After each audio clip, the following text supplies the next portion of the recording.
인간이 육체적으로 받는 고난 중에서 가장 큰 것 중에 하나가 출산의 고통이라고 합니다. 그 고통은 저도 직접 당해보진 않았지만 옆에서 지켜본 바로는 정말 상상을 초월하죠. 그래서 그 출산 그 놀라운 역사라는 책을 쓴 티나 캐시디는 그 고통에 대해서 다음과 같이 표현하고 있습니다. 태아가 출구를 향해 나오는 순간 밀어냄이 매우 격렬해져서 이 순간을 불의 골이라고도 부른다. 그러면서 가로를 치고 이렇게 말했어요. 혹시라도 그 느낌이 궁금한 사람이 있다면 양쪽 입가에 집게 손가락을 걸고 별이 보일 때까지 계속 끌어당겨 보면 된다. 이렇게 말했습니다. 한번 해보실래요? 네. 그 과학자들이 인간의 몸이 견딜 수 있는 그 고통의 단계가 있는데 45단계까지 보통 인간이 견딜 수가 있대요. 그 이상은 거의 이제 죽음으로 가는 거죠. 근데 출산을 할 때 그 여자들이 견디는 수치가 57단위까지 간다고 합니다. 그러니까 거의 정말 죽을 만큼 고통스러운 그 시간을 지나는 거죠.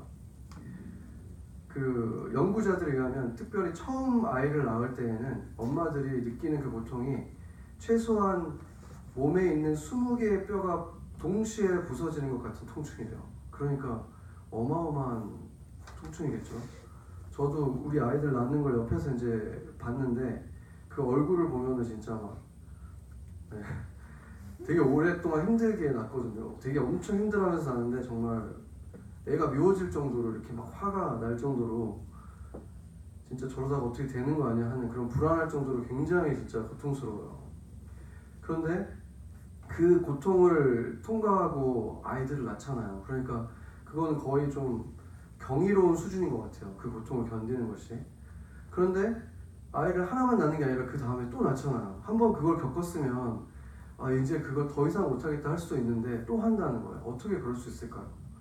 왜냐하면 저도 그 장면을 목격했지만 그 아이를 그 엄마가 손에 안는 순간 다 울거든요. 이렇게 눈물을 이렇게 흘리고 옆에서 바라보는 아빠도 울고 다 하는데 그 장면에 그 우는 것은 내가 너 때문에 얼마나 고생했는 줄 알아? 이런 눈물이 아니죠. 그걸 그 순간 다 잊어버리고 그냥 그 아이가 이렇게 태어나준 거가 너무 고맙고 그냥 너무 신기하고 기뻐서 우는 거예요. 그 순간에. 그러니까 조금 전까지 몇 시간 동안 그 죽을 고비를 넘겼는데 그러면서 낳는데 그 아이 때문에 그런 건데 그 아이를 보자마자 너무 기쁘고 사랑스러운 느낌을 느낀 거죠. 그 아이를 보고 나서도 내가 고생했고 얼마나 힘들었는데 이런 느낌을 느끼는 엄마가 있겠습니까? 그렇지 않죠? 잊어버리죠? 바로 보자마자. 맞나요? 네, 맞죠? 네. 확인을 해야 되니까. 네. 저는 옆에서 간접적으로 본 거니까. 네. 그래서 지금 제가 그 말을 한 이유가 뭐냐면 오늘 그 본문에서 예수 그리스도를 따르는 자들에게도 예수님 이름 때문에 어마어마한 고난을 받을 수 있다라고 얘기를 하는데 그 고난은 그냥 고난으로 끝나는 게 아니라 그게 아무리 정말 죽을 것 같이 고통스러운 고난이라고 할지라도 그 고난은 출산 같은 고난이다 이렇게 말씀하신 거예요. 그 고난에는 정말 의미가 있고 결코 헛되이 그냥 지나가는 그런 버려지는 고난이 아니라 아이를 낳았을 때 그 기쁨을 얻는 엄마가 그 고난을 다 잊어버린 것처럼 그 결과를 우리가 받게 되었을 때 그 고난이 생각이 나지 않을 정도의 어마어마한 결과가 우리를 기다리고 있다. 그러니까 이 고난은 받아도 그 순간에는 고통스럽지 않은 건 아니지만 우리가 나중에 결국에는 보상받고 기쁨이 될 만한 일이기 때문에 주님 때문에 고난을 받을 때는 기뻐해라 이렇게 말하고 있는 것입니다. 복음서에서 그렇게 고난 후에 받을 기쁨을 약속을 크게 두 가지로 말하고 있는데 현세에서 받는 것과 영생에서 받는 것이 있다 이렇게 말하고 있습니다. 마가복음 10장 29절에서 31절 제가 읽어보겠습니다. 예수께서 이르시되 내가 진실로 너에게 이르노니 나와 복음을 위하여 집이나 형제나 자매나 어머니나 아버지나 자식이나 전토를 벌인 자는 현세에 있어 집과 형제와 자매와 어머니와 자식과 전토를 100배나 받되 박해를 겸하여 받고 내세의 영생을 받지 못할 자가 없느니라. 그러나 먼저 된 자로서 나중되고 나중된 자로서 먼저 될 자가 많으니라. 이렇게 말했습니다. 여기서 보면 현세에서 이렇게 주님 때문에 이렇게 박해를 받고 가족들로부터 버림을 받거나 가족들을 떠나야만 했던 이 사람들은 모든 것들을 다 100배로 돌려받는다는 거예요. 100배의 보상이 기다리고 있다. 근데 그러고 나서 이제 영생도 받는다. 이렇게 돼 있는 것처럼 느껴지죠. 그래서 핍박, 그리스도 때문에 핍박도 받고 그 부모와 자식까지도 다 떠나야 됐던 이런 고난을 받은 사람은 그 모든 사람들, 재산도 100배로 받고 사람들도 100배로 받을 것이고 거기다가 영생까지 받을 것이다. 이런 느낌인데 사실은 이 성경 전체에 흐르는 맥락을 보고 또 원어로 보면은 이거를 이렇게 해석하는 게 좀 더 자연스러운 것 같아요. 현세에서는 집과 형제, 자매 등등을 100배로 받을 때 고난도 함께 받는다. 그리고 영생에서도 그 모든 것을 100배나 받을 것이다. 이게 더 자연스러운 거예요. 왜냐하면 내세라고 하는 것이 바로 영생이잖아요. 예수님 믿는 사람들에게는. 근데 내세에서 영생을 또 받는다? 이게 아니죠. 그러니까 100배나 받는다는 이것이 현세에서도 받고 영생에서도 받는다. 이 두 군데에서 받는다는 것을 말하는 거죠. 근데 차이점은 현세에서는 고난도 같이 따른다는 거예요. 이 세대 자체가 이미 하나님의 질서에서 파괴가 되어 있기 때문에 그냥 받는 것이 아니라 고난도 같이 받지만 영세에서는 너희가 그것을 온전히 다 받게 될 것이다.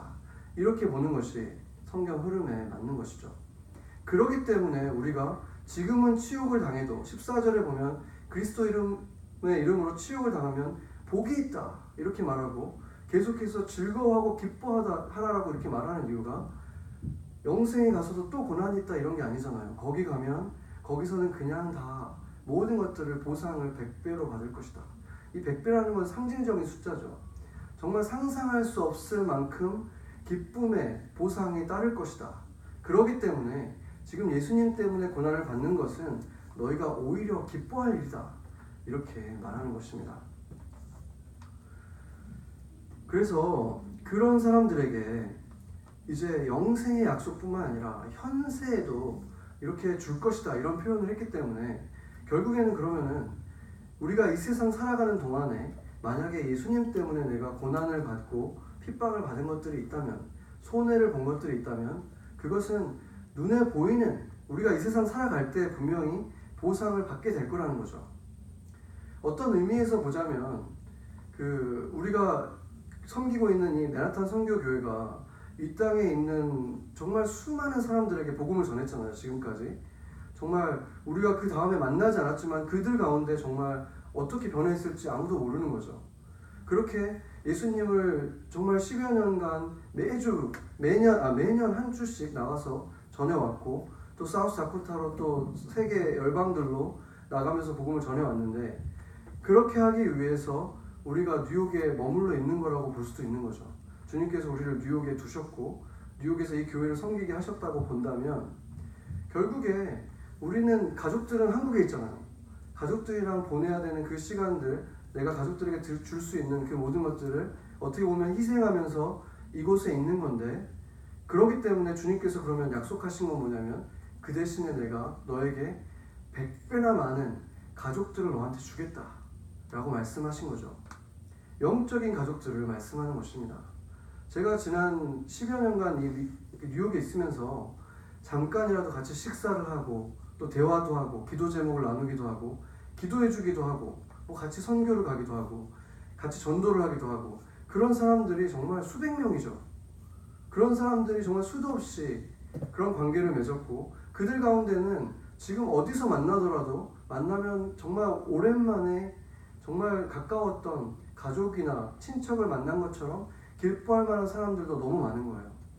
그걸 생각하면 정말 이 교회에서 그들을 만나지 않았다면 이 교회가 없었다면 그냥 뉴욕에서 그냥 스쳐 지나갔을 사람이고 전혀 우리가 연결될 이유가 전혀 없는 사람인데 공부하는 것도 다르고 삶의 방식도 전혀 다른 사람들인데 바로 이 교회 때문에 만났고 그렇게 가족처럼 된 것이잖아요. 그런 사람들의 가치가 어떻게 계산할 수 있겠습니까? 그런 한 사람을 얻은 것 바로 그런 사람들을 주님께서 주신 것이죠. 여러분도 그런 사람들이 있을 것이고 지금 여러분 곁에 나란히 앉아있는 이 사람들도 바로 하나님께서 보상으로 주신 사람들이라는 것입니다. 그렇다면 이제 가족들 외에 100배의 재산도 주신다 그랬는데 그건 어디 있을까요? 그거는 아직 좀 두고 봐야 될 것 같긴 한데, 그렇지만 이것도 분명히 현세에 주신다고 하신 거예요. 그렇지만 이거는 이제 돈을 말하는 건 아니고 제가 해석하기로는 영향력이라고 할 수 있습니다. 내가 예수님을 통해서 내가 갖게 된, 내가 예수님을 섬길 수 있는 어떤 일들이 생겼잖아요. 내가 예수님 안에 있으면서 뭐 교회에서 이런저런 일로 섬기고 보이지 않는 곳에서 섬기고 하는 일들을 하면 그게 뭡니까? 그게 다 하늘의 보화를 쌓는 거라 그랬잖아요. 이 땅에 쌓는 게 아니라 하늘에 쓸 보화를 쌓는 일들을 할 기회를 얻은 거죠. 우리가 교회를 섬길 때 내가 정말 이 땅에서 어떤 통장에 돈이 쌓이는 건 아니지만 바로 하늘나라의 보화가 쌓이는 부자가 된다는 거예요. 하늘나라 부자가 되는 일이 이 땅에서 내게 주어졌다는 거죠. 교회를 섬김을 통해서 바로 그런 것들을 받은 것이죠. 바로 바울이나 베드로가 그런 걸 받지 않았습니까? 그들이 만약에 그냥 현세에서 정말로 그냥 재산이 늘어나는 축복을 받았다면 바울이야말로 최고의 부자가 되었어야 될 텐데 그게 아니었죠. 그러나 바울은 그 천국에서 아마 어마어마한 영광을 누리는 사람일 것입니다.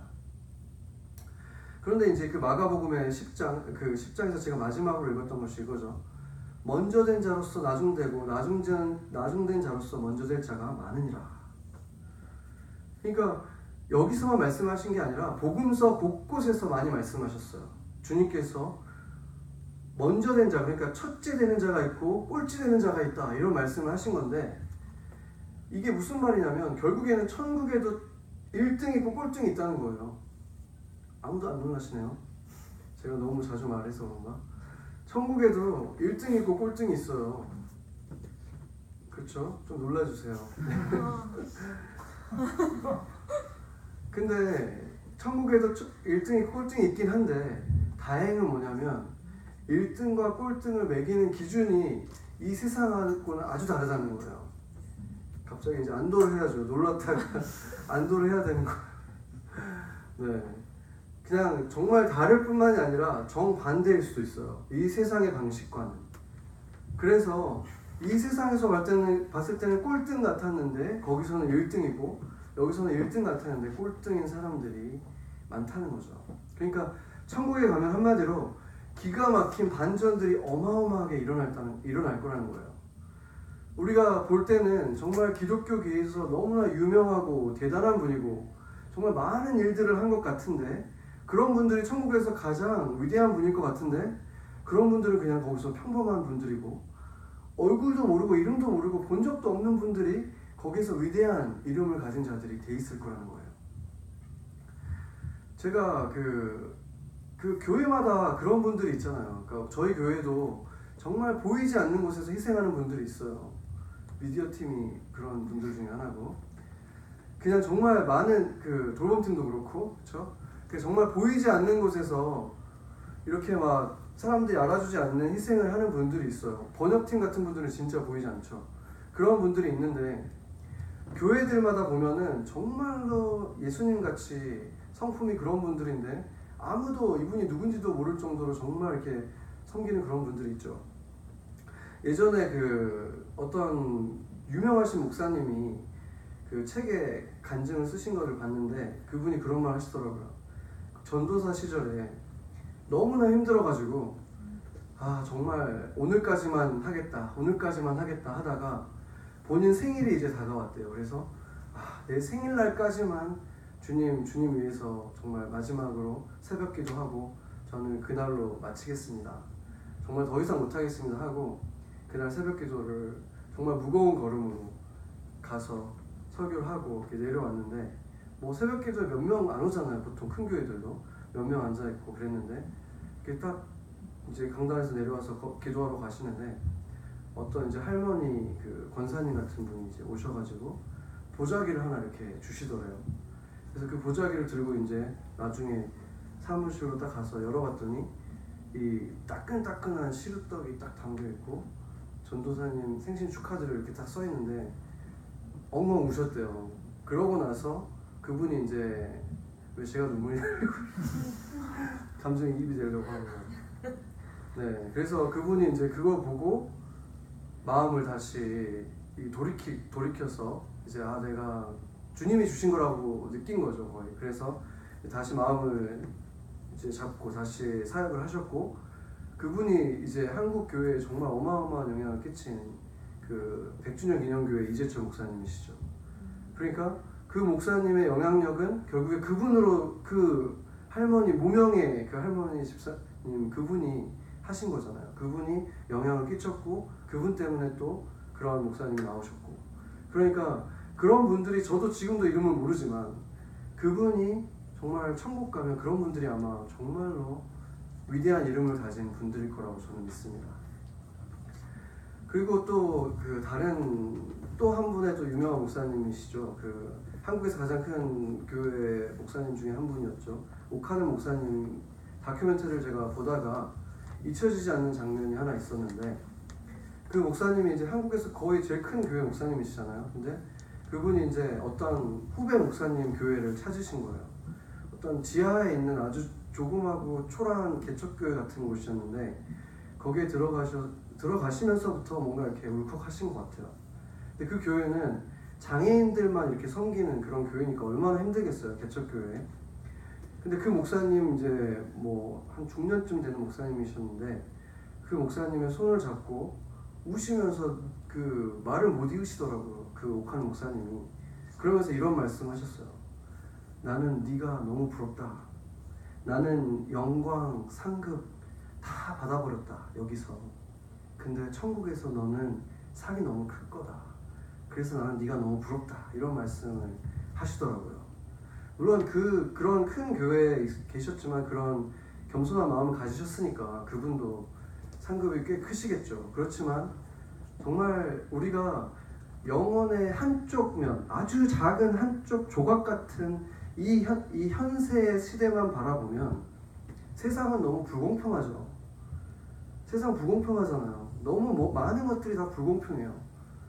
그런데 또 주님을 따라 살아가면서 보면 내가 예수님을 믿는 것 때문에 또 희생하고 손해보는 것들을 생각하면 더 불공평하고 내가 왜 이렇게 살아야 되는가 너무 무의미하게 느껴질 수 있어요. 이런 희생이라든지 이런 삶을 살아가는 게. 그런데 정말 영혼에 비교하면 정말 조각 같은 거라고 했잖아요. 지금 이 시간은. 근데 영혼의 그 다른 편 훨씬 긴 그곳을 바라보면 거기까지 보고 나면 우리는 분명히 하나님은 정말 공평하시다 이렇게 생각하게 될 거예요.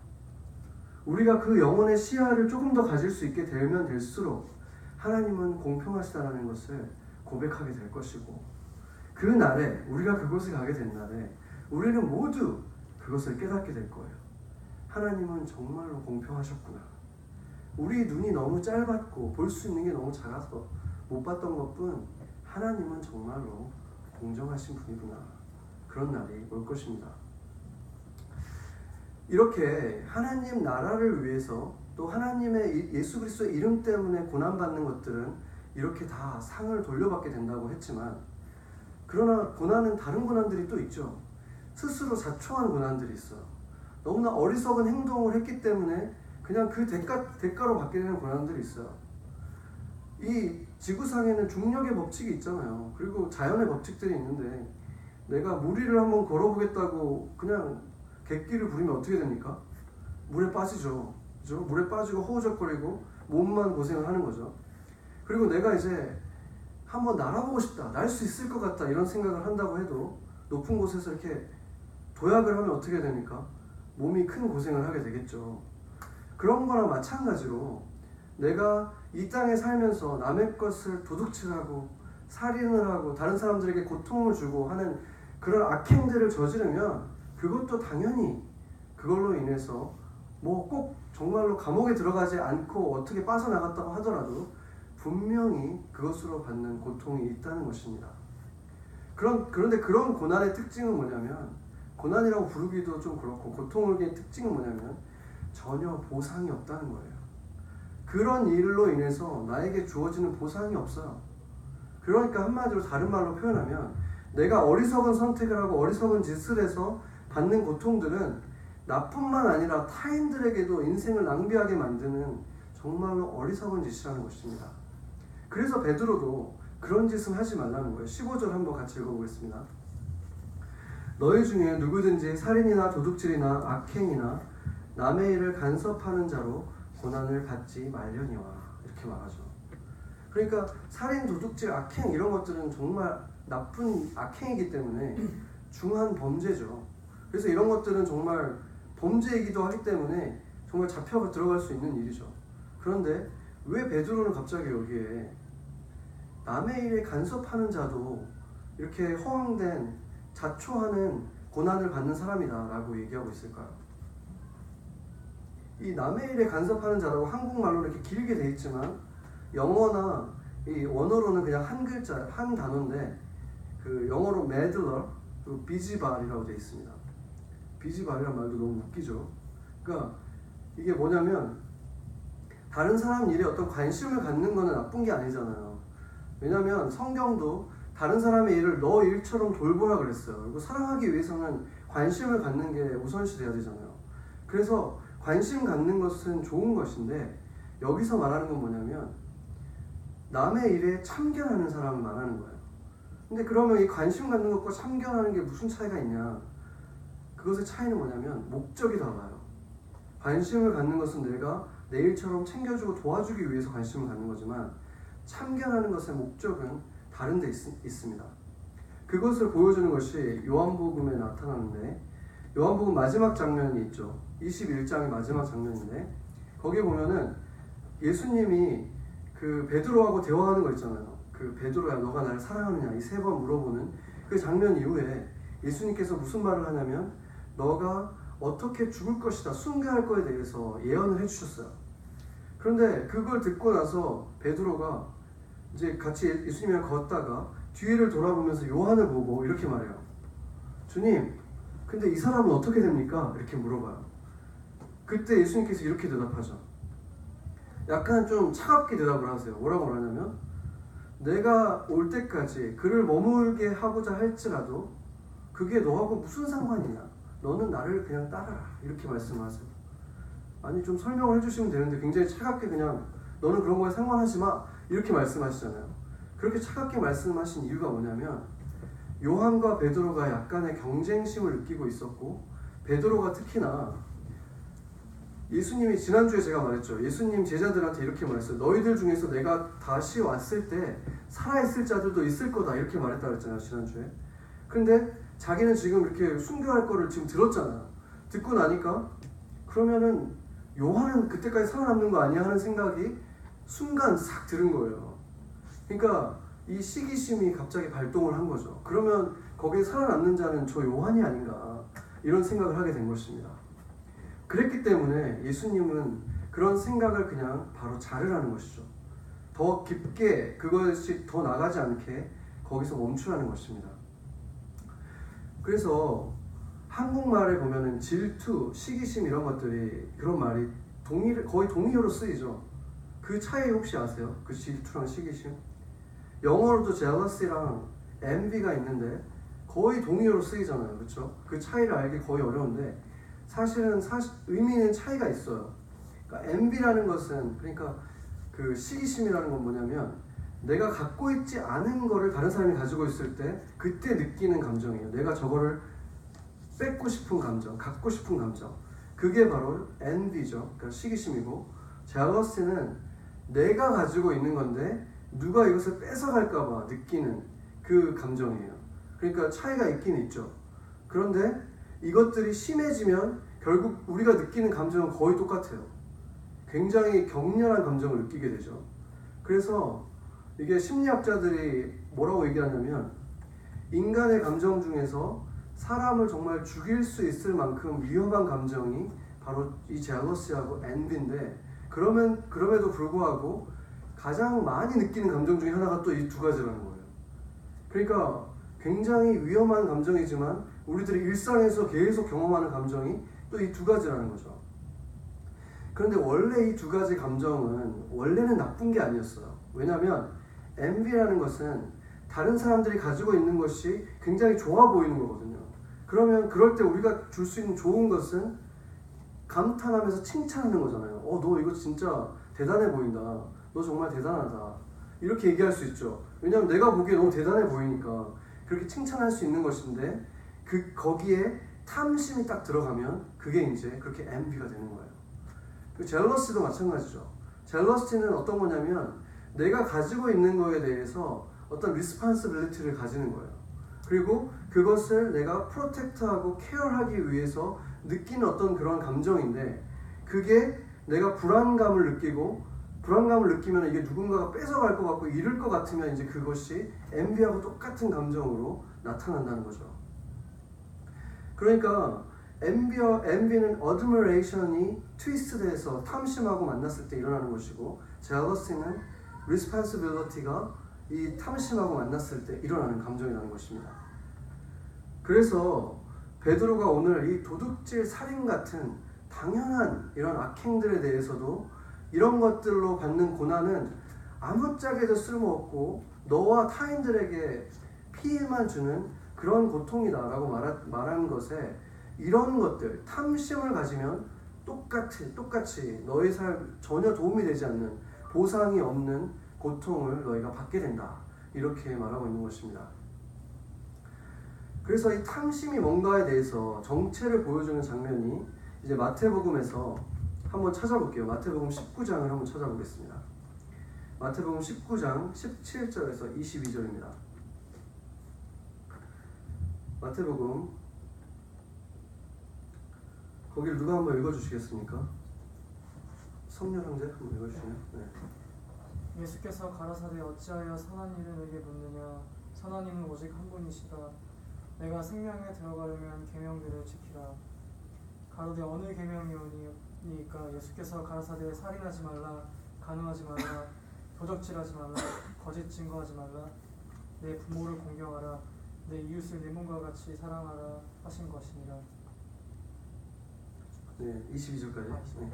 그 청년이 가로되 이 모든 것을 내가 지켰사오니 아직도 무엇이 부족하오니까 예수께서 가라사대 내가 온전하고자 할진대 가사대 소유를 팔아 가난한 자들을 주라. 그리하면 하늘에서 보화가 내게 있으리라. 그리고 와서 나를 쫓으라 하시니 그 청년이 재물이 많음으로 이 말씀을 듣고 근심하며 가니라. 네, 감사합니다. 네, 여기에 보면은 이 사람이 지금 어떤 사람인가 지금 다 드러나고 있죠. 돈이 굉장히 많은 사람이고 청년이었다 그랬죠. 그리고 이 사람은 지금 율법도 자기가 철저하게 다 완벽하게 지켰다 이렇게 말하고 있습니다. 그런데 신기한 것은 예수님이 지금 계명을 몇 가지를 말하죠. 살인하지 말라, 간음하지 말라, 도둑질하지 말라, 거짓 증언하지 말라. 이게 지금 6, 7, 8, 9 계명이에요. 그러다가 다시 5계명인 부모를 공경하라는 말을 하고 그 다음에 이 모든 것을 다 합쳐서의 의미인 이웃을 사랑하라는 말을 지금 하고 있는데 한 가지만 얘기를 안 했어요. 10계명만 얘기를 안 하셨죠. 10계명이 뭡니까? 남의 것을 탐하지 말아라. 탐심을 갖지 말아라는 말이거든요. 그런데 지금 이 사람이 지금 이 9계명까지 다 지켰습니다. 이렇게 말하니까 그러면 너가 완벽하고 싶으면 이것을 한번 해봐라 하면서 너가 가지고 있는 소유를 팔아가지고 가난한 사람들이 다 나눠줘봐. 그리고 나서 나를 쫓아와라. 이렇게 말하는 거예요. 그러니까 지금 이 사람은 부자인데 남의 것을 도둑질하거나 이런 적도 없고 그런 마음도 없는 사람이잖아요. 그러니까 탐심이 없는 사람인 것 같았는데 지금 그럼에도 불구하고 예수님은 너한테 탐심이 있다라고 좀 도전하고 있는 것이죠. 어떤 탐심이 있었습니까? 그가 가진 것을 나눠주는 것을 할 수 없는 탐심이 있었던 거예요. 아까 말했잖아요. 이 젤러시라는 것은 내가 가지고 있는 것에 대해서 잃어버리는 것을 할 수 없는 사람, 뺏기는 것을 할 수 없는 것이 젤러시라고 그랬죠. 바로 그 탐심이 있었던 거예요. 그러니까 이것은 이 사람은 예수님은 분명히 재산을 팔아서 나눠줘서 도와줘라는 걸 의미로 말씀하셨는데 이 사람은 그걸 어떻게 받아들이냐면 내 재산을 지금 빼앗기고 지금 잃어버리는 거라고 생각한 거예요. 그렇죠. 똑같은 일이지만 받아들이는 그 생각이 완전히 다른 거죠. 그렇죠. 그렇기 때문에 결국에 적극적인 탐심은 남의 것을 실제로 뺏고 강탈하고 뭐 죽이고 간음하고 하는 것은 적극적인 탐심의 행동이라고 본다면, 소극적인 탐심은 뭐냐면 내게 주어진 것을 움켜쥐고 나누지 않으려고 하는 것, 이것이 바로 소극적인 탐심인 것입니다. 그런데 이 탐심이 더 위험한 이유는 뭐냐면, 도둑질이나 살인 이런 것은 범죄잖아요. 그런 것을 하면 잡혀 들어가죠. 그렇죠? 그건 범죄이기 때문에 내가 그러고 싶은 마음이 있다고 하더라도 그 걸음을 멈추는 거예요. 내가 그 벌을 받는 것이 두려워서라도 걸음을 멈추지만, 소극적인 탐심은 그것이 죄라고 느껴지지도 않을 뿐만 아니라 심지어 우리가 살아가는 세상은 그 탐심을 통해서 거의 이 세계가 굴러갈 정도로 그것을 굉장히 자극하는 세상 속에 우리가 살아가고 있다는 거죠.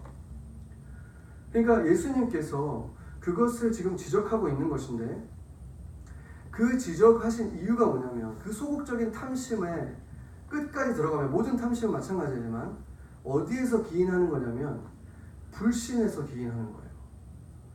하나님을 믿지 못하는 것에서 기인하는 거예요. 왜냐하면 예수님이 뭐라고 그랬냐면 그것을 다 나눠주고 뭐라고 그랬어요?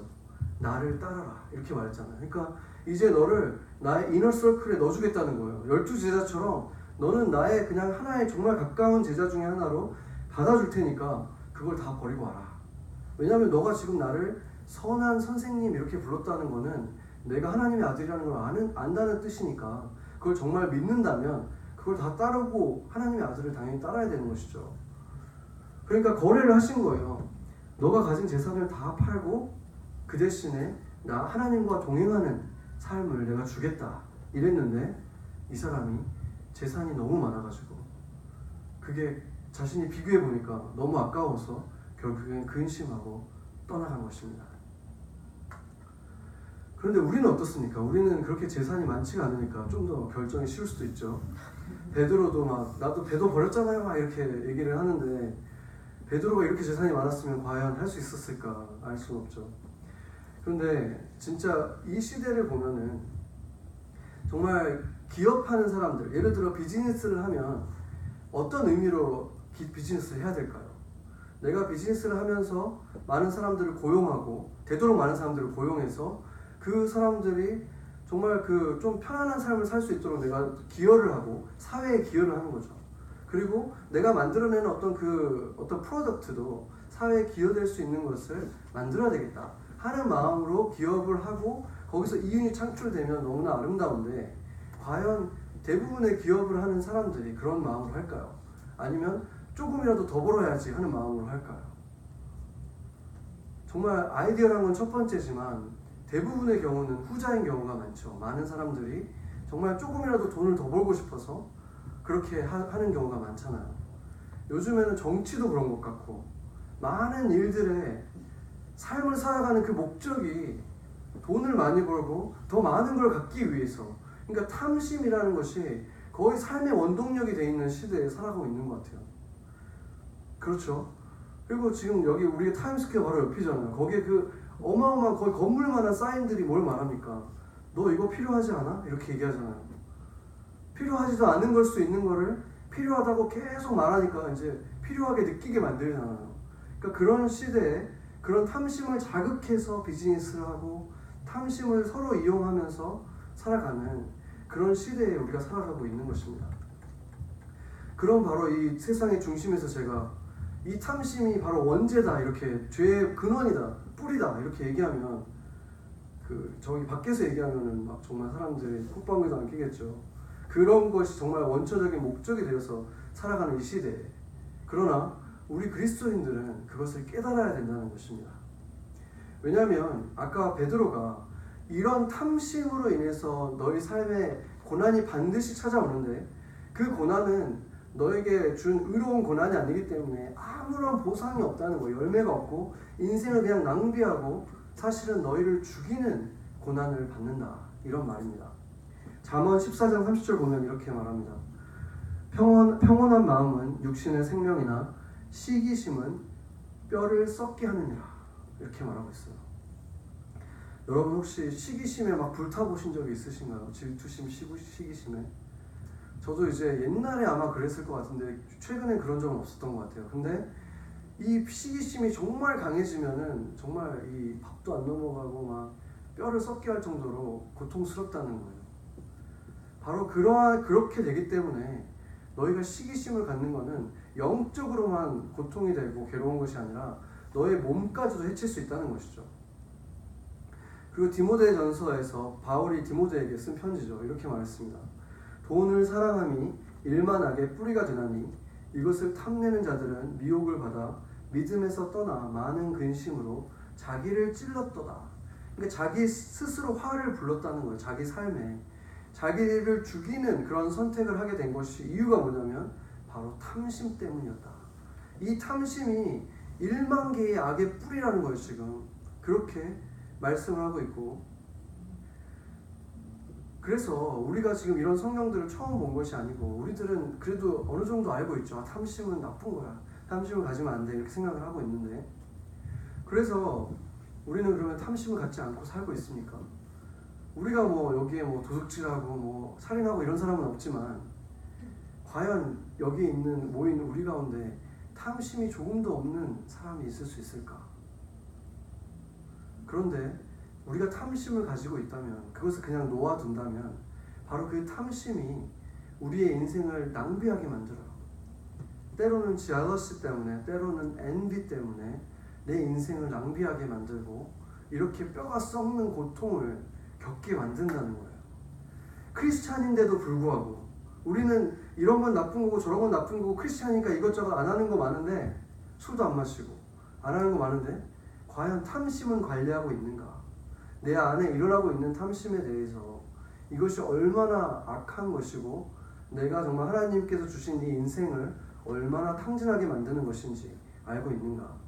이것을 보고 이러한 어리석은 고난을 피하라고 오늘 베드로가 말하고 있는 것입니다. The Envy of Eve라는 그 약간 여성들을 위해서 쓴 책이에요. 여자들이 시기가 조금 더 많나요? 대부분 전체적으로. 제가 인종이 아니라 남녀 차별주의자는 아닌데 그러니까 여성들한테 좀 쓴 책이에요. 이 책이 The Envy of Eve라고 해서 이렇게 멜리사 크루그라는 분이 썼는데, 근데 여성만을 위한 얘기는 아니죠. 뭐라고 얘기했냐면 이분이 탐심의 뿌리는 불신앙이다. 그러니까 믿지 못하는 것이다 라고 얘기했어요. 그러면서 이렇게 얘기했죠. 탐심은 우리가 무언가를 갖지 못해서 생기는 것이 아니다. 우리가 탐심을 갖는 것은 사실 우리가 무언가를 믿지 못하기 때문이다. 이렇게 말했어요. 그러니까 무언가를 갖지 못해서 생기는 것이 탐심이 아니라 무언가를 믿지 못해서 생기는 것이 탐심이라는 것이죠. 그 무언가는 물론 우리의 인생을 쥐고 계시고 알파와 오메가 되시는 바로 하나님을 믿지 못하기 때문에 그렇다는 것입니다. 그래서 크루거가 뭐라고 얘기했냐면 시기심과 탐심을 이길 수 있는 최고의 무기는 우리가 가진 모든 것이 하나님으로부터 왔다는 것을 인정하는 거예요. 그리고 그분의 영광을 위해서 우리에게 가장 좋은 것을 주시는 분이다. 그 사실을 우리가 신뢰하는 것이죠. 그것을 믿는 것이 우리가 시기와 탐심에 빠지지 않는 가장 강력한 무기라는 것입니다. 그래서 오늘 본문 19절 후반에도 이렇게 말하고 있습니다. 선을 행하는 가운데 그 영혼을 미쁘신 창조주께 의탁할지어다. 이 미쁘시다는 말이 바로 신실하신이라는 뜻이고 믿음직스러운 이런 뜻이라고 했잖아요. 그러니까 내 영혼이라는 것이 푸시켄 내 삶을 말하는 거예요. 내 지금 이 생명, 이 생명을 내가 창조주한테 그냥 다 맡길 수 있느냐, 이것을 지금 말하고 있는 거예요. 그래서 나의 삶을 신실하시고 믿을 만한 이 예수님께 온전히 맡길 수 있다면 탐심은 문제가 되지 않는다는 것입니다. 그렇겠죠. 왜냐하면 주님께서 나를 책임지실 것이라는 것을 내가 믿는다면 지금 내가 원하는 것을 내가 다 갖고 있지는 않죠. 누가 그렇겠습니까? 그렇지만 그럼에도 불구하고 주님께서 지금 나를 사랑하시는 주님께서 이런 것들 나는 너무나 원하고 있지만 허락하지 않고 지금 나에게 얻기를 원하신다면 그것이 나에게 지금 가장 좋으니까 그렇게 하신 것이다 라고 믿는 사람한테 탐심이 들어올 자리가 어디에 있겠습니까? 그래서 여러분 가운데 만약에 지금 그리스도를 따르느라고 내가 교회를 섬기고 영혼들을 섬기고 하느라고 고난을 당하고 있는 분들이 있다면, 그리고 예수님을 믿기 때문에 내가 뭐 주일날 내가 일을 안 해야 되기 때문에, 예를 들어서 그런 것 때문에 내가 피해를 받고 손해를 본다면, 그런 것 때문에 누군가에게 고난을 받고 회사에서 어떤 차별을 받고 이런 일들이 있다면, 그런 것은 바로 제가 오늘 말했던 출산의 고통이라는 것을 여러분이 기억하십시오. 출산의 고통은 너무나 고통스럽지만 그것을 완전히 잊어버릴 만한 보상이 반드시 따라온다는 것입니다. 예수 그리스도 때문에 내가 그 그리스도의 몸을 섬기기 위해서 손해를 보고 있다면 그것은 반드시 주님께서 보상해 주신다고 약속했기 때문입니다.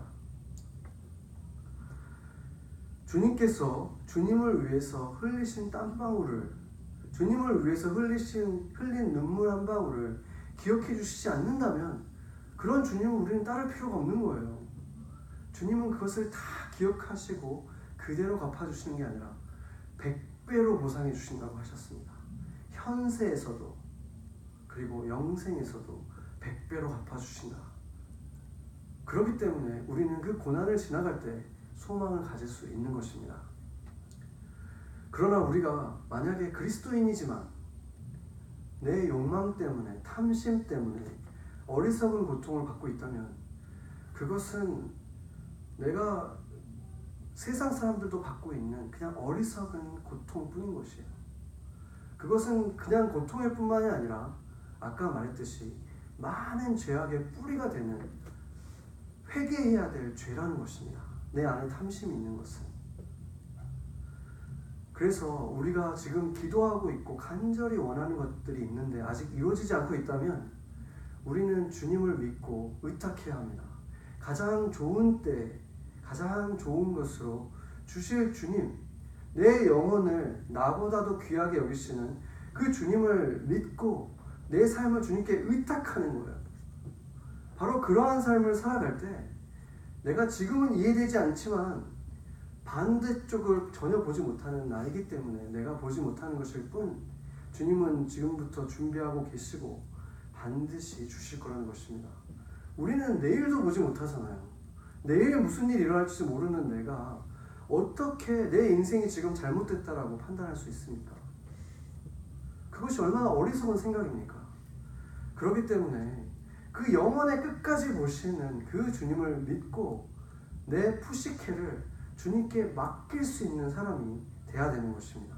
왜냐하면 그분은 신실하시기 때문에, 그분은 내가 믿을 수 있는 분이기 때문에 그런 것입니다. 그래서 그것이 내가 할 수 있는 최선이라는 것을 믿고 나에게 어떤 참심이 들어올 때마다 그 하나님을 믿고 주님께 더 나아갈 때 주님께서 빼앗기지 않는 기쁨, 빼앗기지 않는 즐거움을 반드시 주실 것입니다. 그것이 믿음이 주는, 지금 주는 선물인 것입니다.